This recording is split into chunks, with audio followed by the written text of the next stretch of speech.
The video you're about to see is a very, very important interview. I did it back in 1980, in June of 1980, with Antony Sutton. And of course, Antony had been a scholar at the Hoover Institute for really many, many years. And while he was there, he wrote the 3 volumes of Western Technology and Soviet Economic Development. He wrote his book, National Suicide. And these books went into the background of the funding of the Soviet Union from its inception. And of course, his book, National Suicide, went into the fact that America was financing the Soviet Union all during the Vietnam War, while the Soviet Union was financing the North Vietnamese who were killing our boys in South Vietnam. In fact, everything was done to prevent Professor Sutton from either publishing the 3rd volume of Western Technology or his book National Suicide. Tremendous pressure was brought to bear on his publisher so that National Suicide could not be brought out. So the American people were not to know that during the Vietnam War we were financing indirectly the North Vietnamese. Well, let me just show you a few of the books that Professor Sutton has written, and these would include, of course, the Western Technology and Soviet Economic Development, Wall Street and the Bolshevik Revolution, Wall Street and FDR, Wall Street and the Rise of Hitler, and of course, National Suicide. He's probably written at least 10 other books, including the Federal Reserve Conspiracy, the Trilateralists over Washington, volumes 1 and 2. He's written extensively on the Skull and Bone Society, on gold, on diamonds. Certainly, Antony Sutton is one of the finest writers that we have within the conservative movement today. And for the last 20 years, he hasn't been doing interviews. I've contacted him a number of times, asked him to do radio interviews with me, but he is unavailable. I think that you're going to find that this interview will explain to you who it was who financed Adolf Hitler and gave him the capability of waging war against the West, who it was who financed the Bolshevik movement after it was established in 1917 and kept it going until the Berlin Wall came down in 1989. You're going to learn about the Trilateral Commission. You're going to learn about who controls the media in the United States. Indeed, who is the invisible government and what the ultimate goal of that invisible government is, and why that invisible government financed Adolf Hitler and finances communism and has financed communism since its inception. And now to Antony Sutton. Dr. Sutton, you wrote 3 series of books while you were a research fellow at the Hoover Institute. Can you give me basically the background of the content of these series? Yes, the series I wrote at the Hoover Institution, Stanford University, concerned the transfers of Western technology to the Soviet Union. And essentially it comprised 3 individual books. Each book covers a period of time since 1917. And then you wrote a second series of books on Wall Street. Yes, these were trade books. In other words, they're not academic books. They're written for the general public. They concerned the build-up of the 3 types of socialism: Bolshevik socialism in Russia, what we might call welfare socialism in the United States, and Hitlerian or National Socialism. And each book examines the financing and the contributions made by Wall Street, by international bankers, to the development of that specific form of socialism. Now, in your research and analysis and your efforts to bring out the facts about what was going on in our society, did you encounter any effort to discourage you, to prevent you from bringing out the background of America's involvement in the financing of international communism? Yes, very definitely. For example, when I was at the Hoover Institution, in 1972, I went to Miami Beach to give some testimony before the Republican National Committee. And although a congressman had hand-delivered to the wire services this testimony, which was later printed, the wire services refused to transmit it to the newspapers. Then when I got back to the Hoover Institution in California, I was called into the office of the director, and I was told in no uncertain terms not to make any more speeches like that, and that this information should not be made public. This was the information that we were giving had the Soviet Union the technology to develop its war potential? Oh yes. At that time, we were in Vietnam, and as you know, the Soviets were supplying the North Vietnamese. This was 1972. 1972, yes. And for example, I knew that the Gorky plant, which was built by the Ford Motor Company, the Gorky plant in Russia produces the Gaz series of vehicles. The Gaz vehicles had been seen on the ho-chi-minh Trail. We were supplying equipment to the Gorky plant in the middle of the Vietnamese War, and these trucks were being used to carry ammunition supplies, which were killing Americans. Now, I thought this was morally wrong, and I said so at Miami Beach and at the Hoover Institution. And it was this type of information that was suppressed. And so what eventually happened as far as your activities at the Hoover Institution were concerned? Well, I didn't pay much heed to the warnings. I published a book called National Suicide in the following year, which summarized our assistance to the Soviets, our military assistance to the Soviets. And when that book came out, again, there was great pressure to stop the book. There was pressure on both the publishers and me personally. And I felt I couldn't take this, and a few years later, I just left the Hoover Institution, and since 1975, I've been an independent author without any ties whatsoever. Let's go a little bit into the background of the financing of the German war machine that we fought in the period 1941 to 1945. Could we start, first of all, with the original financing of Hitler between 1922 and 1923, when he was first making his effort to come into prominence in Germany? The original financing of Hitler, that's in the years 1922, came only partly from Germany. One of the most prominent Americans concerned with financing Hitler was Henry Ford. In fact, Henry Ford received a medal in 1938 for his assistance to the early Nazi Party. Then, of course, Hitler had his attempted push in 1923. He went to jail, and then we began another era in the rise of Hitler. Right, and of course he eventually came to power in 1933 by the electoral process. What about the financing of Hitler's electoral activities in 1933? This I can trace. I have traced it very exactly. I discovered amongst the Nuremberg records a series of bank transfer slips to the Delbrück-Schickler Bank in Berlin to an account which was under the control of Rudolf Hess. And this was the fund that was used to finance Hitler's access to power in March 1973.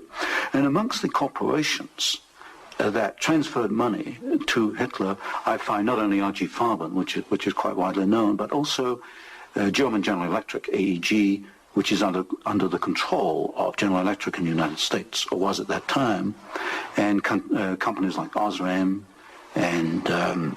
Now, what was the tie-in between Osram and General Electric? The tie-in was a share tie-in. International General Electric in the United States had controlling interest in German General Electric, and also through share interlocks, a controlling interest in Osram in Germany. So then we have Ford and we have General Electric helping to finance Adolf Hitler's rise to power. Were any other large American corporations involved? Very definitely. Standard Oil, through its technical association with I.G. Farben, for example, Germany could not have gone to war in 1939 without tetraethyl. You need tetraethyl to raise the octane value of aviation gasoline. Germany had no means of doing that. This was developed in the ethyl laboratories in the United States and transferred to the Germans. Standard Oil came up with the hydrogenation idea, which was very essential for Germany in the 1930s, because to raise the quality of its gasoline for aviation purposes. This was transferred to the Nazis. And ITT, for example, International Telephone and Telegraph, was very intimately associated with the Nazis through Dr. Schroeder, who was head of the ITT subsidiaries in Germany. And ITT controlled companies which made not only electrical instruments, but also the Focke-Wulf plant, which made airplanes, fighter airplanes. So what you're suggesting then is that American corporations were helping to finance the German industry that was building up the war potential? American corporations, only a few, not many, financed Hitler through their subsidiaries. They transferred technology. They transferred material assistance, for example, stocks of tetraethyl before the Germans could manufacture it under the joint manufacturing agreement with the United States. And also they financed this. For example, Standard Oil financed in 1933 the development of the gasoline industry in Germany, which was needed to fight World War II. And that's a very interesting point. Could you go a little bit into the background of where Germany got its oil to fight the Second World War? Because certainly Germany doesn't have oil resources. Germany does not have oil resources, that's true. It used in World War II synthetic oil, which it got from coal. And the basic technical processes for the development of oil from coal came from the United States, from essentially from the Standard Oil laboratories, which had this technical assistance agreement with I.G. Farben. And of course I.G. Farben contributed something like 60% of the explosives needed by the German Wehrmacht, probably about 40-50% of the gasoline needed by the Wehrmacht and by the German Air Force, the Luftwaffe. And was there a definite interlock between I.G. Farben and Standard Oil? The interlock was at the technical level, the exchange of patents. It was through a financial technical assistance agreement. There were other interlocks with the United States through a subsidiary, I.G. Farben, in the United States. But with Standard Oil, the interlocks were at the technical and financial level. And is it a fact, it's been stated, that there were members of the board of directors of Standard Oil who were also on the board of directors of American I.G. Farben? Yes, Walter Teagle is one name that comes to mind, and there were several directors. Was there an interlock with Ford between I.G. Farben and American I.G. Farben and the Ford Motor Company? Not that I can recall, not offhand. So basically what we're seeing then is American industry helping to provide the technology, helping to provide the finance, helping to provide the material that is going to allow Hitler to create his war machine. Yes, that is correct. That is correct. Now, in your book, Wall Street and the Rise of Hitler, you talked about the bombing patterns during the Second World War, and the fact that it was amazing that there were certain factories that were not bombed, whereas the majority of the German factories were decimated, German-owned factories. There were certain factories that tied into this interlock we've already alluded to, that for some strange reason seemed to escape the devastation of our saturation bombing. In World War II, the German electrical industry was or should have been a prime target for Western bombing. But in practice, the German General Electric plants were not bombed. Of the 10 major plants, not one was bombed, and a half a dozen others had trifling damage, broken windows, that kind of thing. So what we have here is a very interesting case of an industry which should have been bombed in World War II, but was not bombed, and yet we have American ownership, which raises a certain amount of suspicion as to why it was not bombed. But as far as the German-owned electrical companies, did they undergo a rather heavy bombing? I took a look at that. The Siemens plant, for example, they were bombed. There's no question. But the industry was not targeted as a general target. So Siemens, for example, was not bombed as heavily as, say, tank plants or aviation plants, that kind of thing. You mentioned the Ford plant in Cologne. Was this a prime military target? The Ford plant in Cologne should have been a prime military target. For example, the British Air Force, the Royal Air Force, did bomb the Ford plant at Poissy in France. But the Ford plant in Cologne, which was by far the largest Ford plant in Germany, was not bombed in World War II. But did our military planners intend to bomb it? In other words, was it on the aiming report? Well, I did look at the aiming reports for the plants in Cologne. Ford was known about. They knew that it was producing equipment for the Wehrmacht. But it was not bombed. It was scheduled as a target, but it was not bombed. So somewhere along the line, as far as the planning was concerned, the name of the Ford motor plant in Cologne was deleted, and yet the city of Cologne itself was totally decimated. The city of Cologne was decimated, as of course many other cities in Germany were decimated. But somewhere along the line, something happened. I suspect it was in the aiming committees, and without question, orders were sent out not to bomb certain targets, even though these were prime military targets. And That's rather reminiscent of some of the orders that went out during the Korean War, some of the orders that went out during the Vietnamese War to leave specific targets within the enemy's domain untouched by our strategic bombing. I understand that was so, although I've not investigated it. Now, in your book, Wall Street and the Rise of Hitler, there was one very interesting section about a special fund that Heinrich Himmler had, and the funneling of money from German corporations into this fund, even up into the years 1943 and 1944. And many of these corporations had strong ties into the American corporations, into the American parent corporations. Could you tell us a little bit about the Kepler Fund? The Kepler Fund was also known as the Konto S Fund. It was what we might call Heinrich Himmler's personal slush fund. He used it for his own personal projects. And what amazed me was both in 1933 and in 1944, the 2 years for which I examined the records, over half the funds came from American corporations. For example, in 1933, ITT, Standard Oil, General Electric, and possibly Osram were contributors. Even in 1944, in the middle of World War II, we find that ITT was funneling funds to Heinrich Himmler's fund through Schroeder, who was the chairman of the ITT subsidiaries in Germany. We also find that Depag, the Standard Oil subsidiary in Germany, was financing Heinrich Himmler, and this was in the middle of World War II. Now, were these facts ever brought out at the Nuremberg hearings? They were never brought out at the Nuremberg hearings, although the documents do exist within the files, within the records. They have not been published, as far as I know. And you actually had access to these records? Yes, there's some 400 tons of these records available, and many of them were at the Hoover Institution, or copies were at the Hoover Institution, and that's where I found the original documentation. I think it's a tragic part of our history when the American public doesn't realize the interplay then between great American corporations and the financing, the funding of the Nazi movement. Now, I wanted to talk just a little bit about the Nuremberg trials, because of the Nuremberg trials, the Nazis, the Nazi war criminals, the Nazi generals were held specifically guilty for what transpired.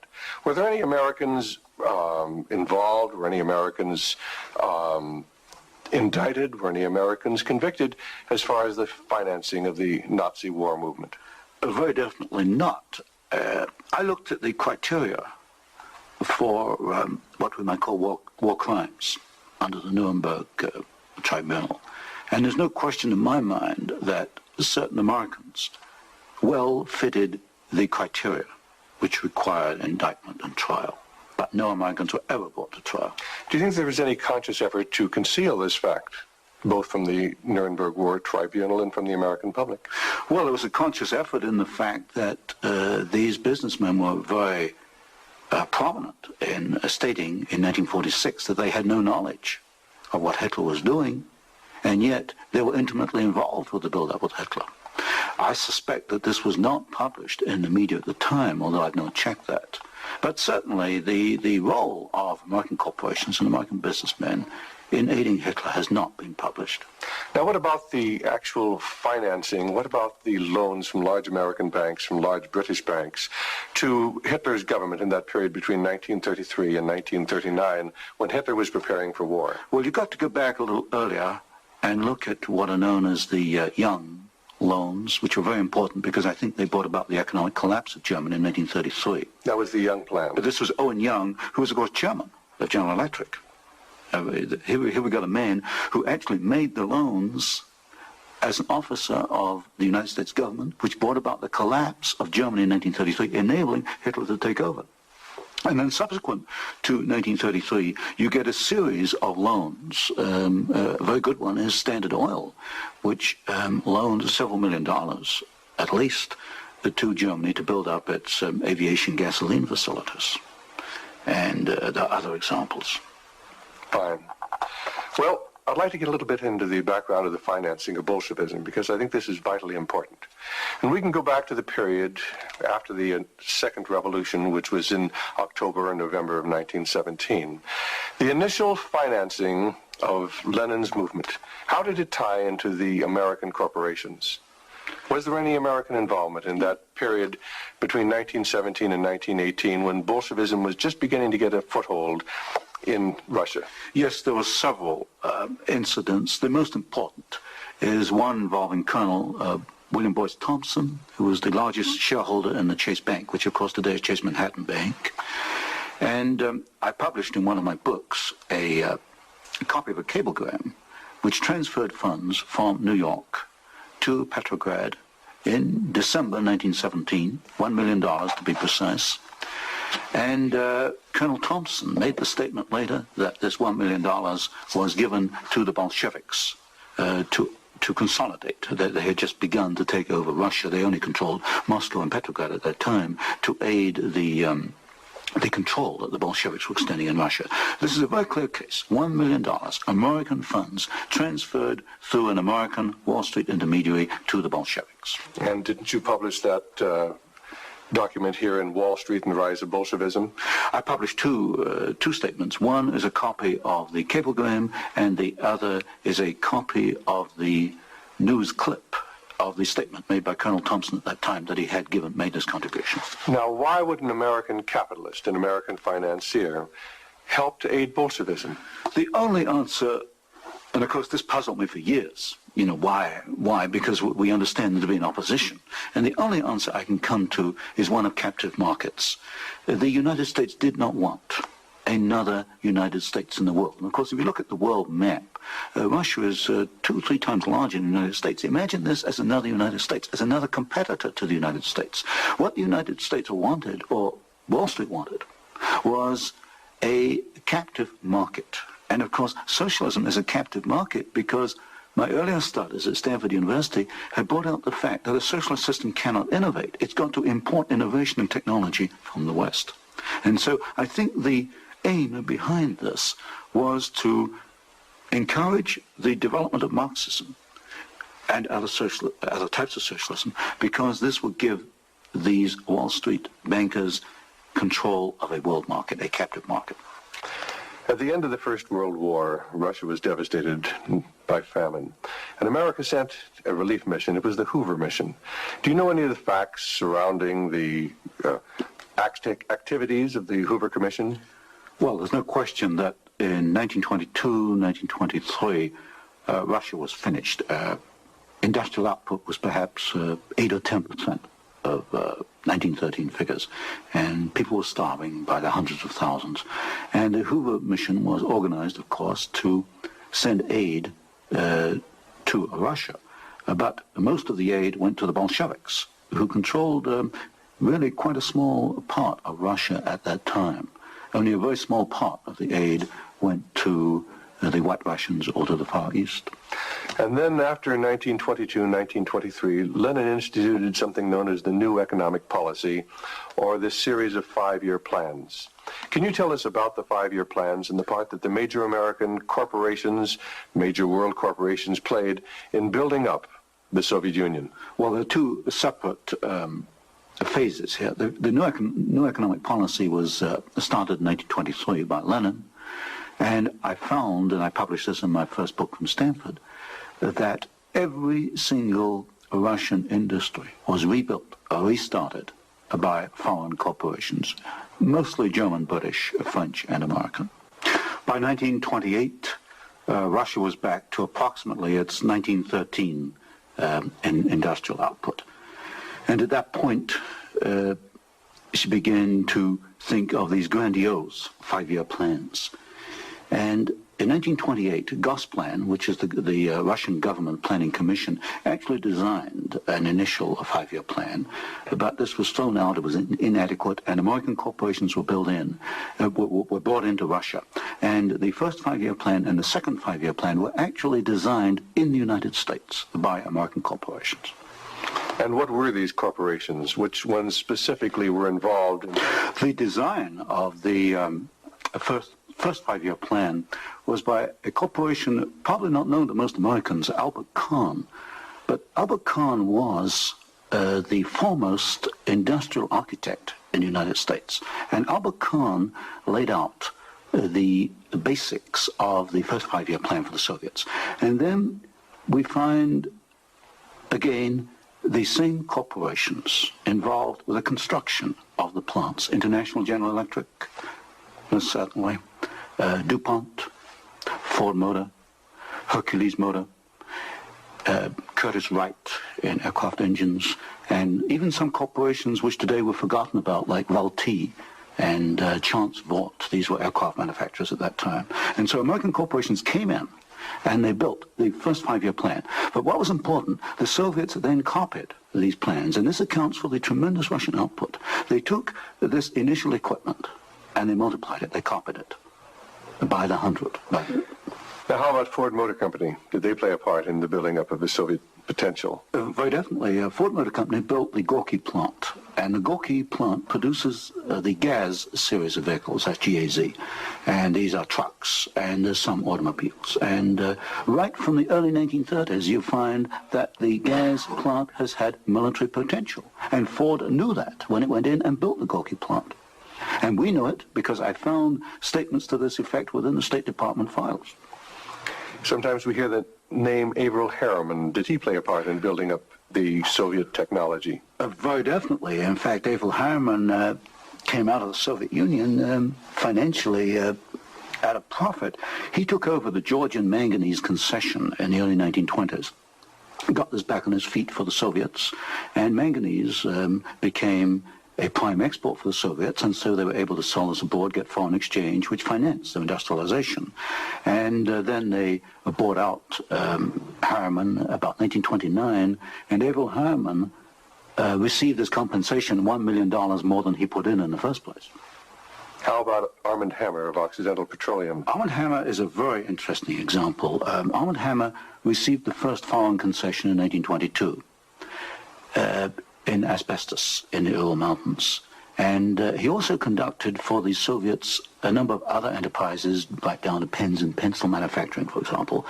But Armand Hammer is interesting because his father, although Armand Hammer today is chairman of Occidental Petroleum Corporation, his father was Julius Hammer, who in 1919 was Secretary General of the Communist Party USA, which emphasizes the argument I made throughout my books, that at the top level, there's no difference between your top communists and your top capitalists. They interlink. You've got Armand Hammer, chairman of Occidental Petroleum. His father was Secretary of the Communist Party USA in 1919. So it's basically a power grab. It's a power grab, an international power grab.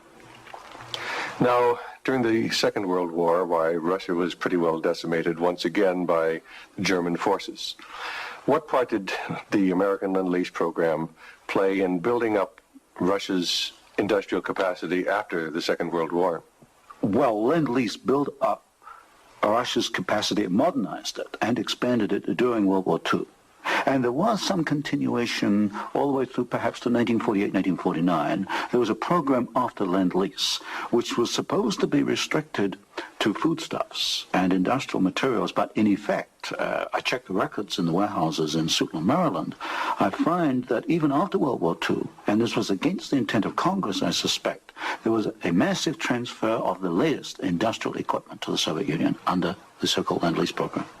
Now, in 1948, there was a fascinating book came out by Major Racy Jordan, in which he talked about American aid to the communists as far as their ability to build nuclear weapons. Did you ever have an opportunity of verifying the facts that we had given them the heavy water, we'd given them the wherewithal to build their atomic weapons?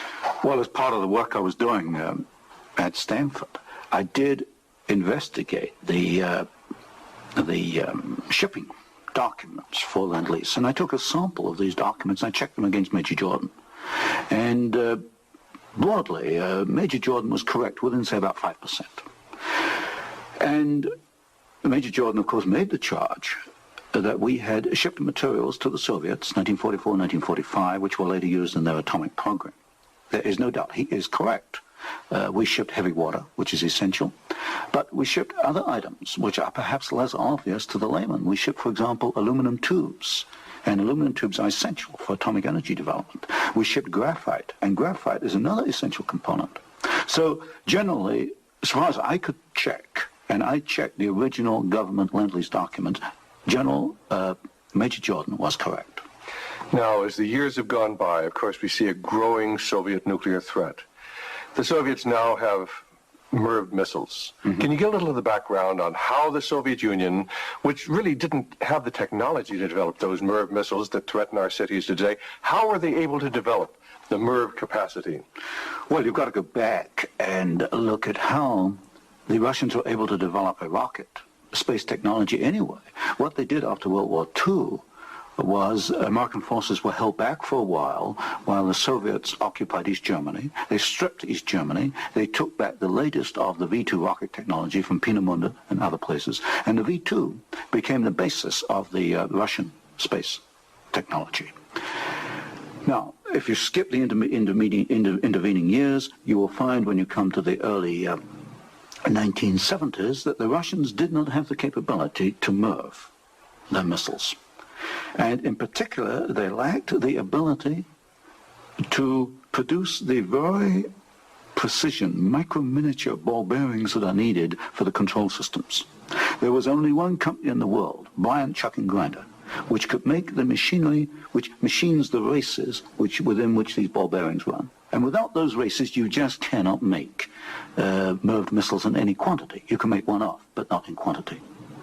Bryant Chuck and Grinder was allowed to ship to the Soviet Union 45 of these machines at a time when we only had 33 in the United States. But wasn't there any objection to doing this? I objected at Miami Beach in 1972. Other people objected, but the objections were squashed. And predominantly at fault here is Henry Kissinger and the incoming administration, the incoming Nixon administration. This was known, I'm sure it was known in DOD. If I knew it, then certainly DOD knew it. But the objections were squashed, and there was suppression of the information. And so once again, we see America building up the military capacity, the nuclear threat from the Soviet Union. Well, this goes, when you talk about MIRVing of missiles, you're talking about a quantum jump in your military technology. Now, I'm not a military man, but to me, the ability to do that is a massive leap forward, and we enabled them to do it, and we did it knowingly and deliberately. During the Vietnamese War, the Soviet Union and the Eastern European satellites were the primary suppliers of war materials to the North Vietnamese who were killing American boys in South Vietnam. Would you comment on our aid and trade with the Soviet Union and with the Eastern European satellites during that period of time? Well, there's no question that the Soviets were the prime suppliers of military equipment and suppliers to the North Vietnamese. Let me give you an example. The American pilots, as they flew over the ho-chi-minh Trail, described the trucks that they were seeing as American trucks. Well, they were American trucks because they came from the Gorky plant, and Gorky was built by Henry Ford. And so you have the situation where we were, in effect, supplying both sides in the Vietnamese War. But the trucks were being built by the Soviet Union. However, were they getting any materials from the United States to help build those trucks? Yes, in the early 1970s, I know specifically of shipments of equipment into the Gorky plant while the war was going on, which in effect were aiding the Soviets to build more trucks to be used by the North Vietnamese. How about loans? Was America extending loans to the Soviet Union during this period when they were the primary financiers of the North Vietnamese? Yes. Beginning about 1970, there was a massive grant of loans to the Soviet Union. I'd say by about 1976, it must have totaled perhaps $40 billion outstanding. And so this, of course, these loans were used to enable the Soviet Union to purchase industrial equipment in the United States, and this industrial equipment was used to manufacture, in part, military supplies which were used against us in Vietnam. How about Russian shipping that was being used to ferry supplies to North Vietnam? Shipping is a very interesting example because the Soviets published a shipping register, about 6,000 ships, and I analyzed every one of these ships, both the origin of the technology of the ship itself, the hull, and the engine. Most of them are marine diesel engines. And I find that 60% of the Soviet merchant marine, which of course has military usefulness, 60% was built abroad. Only 40% in the Soviet Union, and that largely to Western design. But when you come to marine diesel engines, you find something really fascinating. You find that 80% of the marine diesel engines in Soviet merchant ships are Western engines, Burmeister and Wain of Copenhagen, Sulzer of Switzerland, Fiat of Italy, because that name has come up before. But the other 20% of marine diesel engines built in the Soviet Union are built to Western design under technical assistance contracts from Sulzer and Burmeister and Wain. So in effect, there could be no Soviet merchant marine without assistance from the West. How about the building of the Kama River plant? Kama River was built in the late 1960s, early 1970s. The basic design, the contract was let to the Italian firm of Fiat. Giovanni Agnelli is the chairman of the board. And this is important because Agnelli is tied in with Chase Manhattan Bank. He's on the International Advisory Committee of Chase Manhattan. What caught my attention was that Fiat does not manufacture automobile manufacturing equipment. All the Fiat plants in Italy contain American equipment. And what I found was that the equipment was coming, perhaps about 60-70% of it, from the United States, from major automobile equipment suppliers in the United States. I think it was known as the Fiat plant as a cover to perhaps divert attention from the fact that during the Vietnamese War, we were building the largest plant in the world. It covers 36 square miles. We were building for the Soviets, with American equipment, the largest plant in the world. And so it was called the Italian Fiat plant, and I think this was a blind. And so they were building their trucks and armored personnel carriers and other things that could be used then for warfare in South Vietnam? We knew that the Kama plant had military potential. In 1972, I wrote it in National Suicide. I said as much in Miami Beach in 1972. This plant has military potential. It can produce military vehicles. We knew it. And of course today in Afghanistan, we find that the Kama vehicles that are there in Afghanistan today from the Kama plant built by American and Italian companies. And it was after you brought out this information that efforts were made to suppress your book, National Suicide, Yes. and your other studies? Yes, because I was bringing out the fact that the Kama River plant had military potential, that we were moving the missiles with the Bryant chucking grinder equipment, and of course other facts along these lines. And what sort of pressure was brought to bear upon you? What sort of pressure was brought to bear upon the publisher of your book, National Suicide? There was pressure on the publisher to prevent publication, to stop publication. He refused to do so. There's pressure brought upon me first to withdraw the book, and then a rather deceitful sort of pressure. It was claimed at the Hoover Institution that I had plagiarized Volume 3 of my Western Technology series, which was being published by Stanford University. Well, firstly, I challenged them to point out the plagiarization, and nobody could find even two sentences that matched up. But then I pointed out that I cannot plagiarize my own work. I hold the copyright on both books, and nowhere in the world can I plagiarize myself. That's a logical impossibility.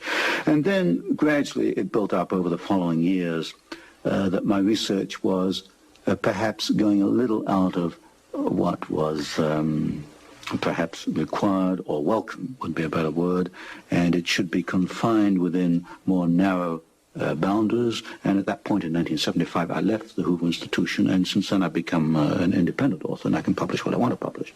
Do you know of any other instances where efforts were made to suppress publication of books through the Hoover Institute? I know one example, one I was personally aware of, and that was Julius Epstein's book on Operation Keelhaul, which is a very important book on the treatment of Russian prisoners of war in Germany after World War II. This book was in manuscript for several years, and he was not allowed to publish it. I heard that firsthand from Julius. Right, and eventually it was, of course, brought out. It was at a later point. Now, another example I can give is my own Western Technology series. The third volume of that was held in galleys for 1 year. Now, it costs a lot of money to hold a book in galleys, because when a book is in galleys, you want to get it out on the market to start recouping your investment. That book was held in galleys for 1 year because it was not politically wise or acceptable to publish it at that time, even though it was an academic book. Now, you've done some fascinating studies on the Trilateral Commission. Can you tell us about the Trilateral Commission? The Trilateral Commission is a private organization founded by David Rockefeller in 1973. It was essentially financed by Rockefeller and some of the foundations, Kettering Foundation, Danforth Foundation, Ford Foundation. Ford Foundation was a very major contributor. And The stated objective is to encourage discussion amongst what they call the trilateral regions. I should point out that of the 300 members, 1/3 come from the United States, 1/3 from Japan, and 1/3 from Europe. But in effect, I find that the actions of the Trilateral Commission are very much self-interested on the part of the international banking community in New York. Now, as far as the Trilateral Commission's influence on the American government is concerned, it's been said that there is a very excessive representation of the Trilateral Commission in Jimmy Carter's cabinet and in Jimmy Carter's administration. Well, excessive is rather an understatement. I think there's some 200 million people in the United States. There are only 77 trilateral members who are American. Out of that 77, I counted no fewer than 18 trilateralists. That's about 1/3 of the American trilateral contingent turns up in the Carter administration. Mr. Carter himself was a trilateral, Mr. Mondale, Mr. Brown, Mr. Vance, Mr. Blumenthal, Mr. Brown, Secretary of Defense. In other words, they occupy all the senior cabinet and sub-cabinet posts. In fact, there's some key committees, intelligence and defense committees, which are only comprised of trilaterals. So here you've got 77 Americans selected by one man, David Rockefeller, who's chairman of Chase Manhattan Bank, and we find that they turn up in the key controlling positions in Washington under the Carter administration. And would this suggest to you that perhaps we do not select the government, that it is selected by these people who work behind the scenes? You can come to no other conclusion. If you look today at who's running for office, you find Mr. Bush is a trilateral, you find Mr. Anderson is a trilateral, Mr. Carter's a trilateral. We find articles appearing in Newsweek magazine, Time magazine, U.S. News and World Report, many of the major media telling us there's really nothing to be concerned about from the Trilateral Commission. Is there any interlock between the Trilateral Commission and the major media in the United States? Yes, there is an interlock, particularly in the news media. For example, the Chicago Sun-Times, the executive editor there, James Hoagie, is a trilateral. You'll find Saul Linowitz is a director of Time magazine. And I think, yes, Henry Schacht is a director of CBS. So there very definitely is an interlock between the trilaterals and the media. And perhaps this is the reason, then, that they rather play down the influence of the Trilateral Commission on contemporary American government. Yes, I had a computer survey made of all articles that have been printed on the Trilateral Commission since 1973. I could find worldwide only 73 articles. Now, what's the relationship between the Trilateral Commission and the Council on Foreign Relations? Well, of course, the Council on Foreign Relations is a much older organization founded in 1920. I did a study in which I compared trilaterals with or without membership in the CFR, Council on Foreign Relations. I find there's something over 50% overlap.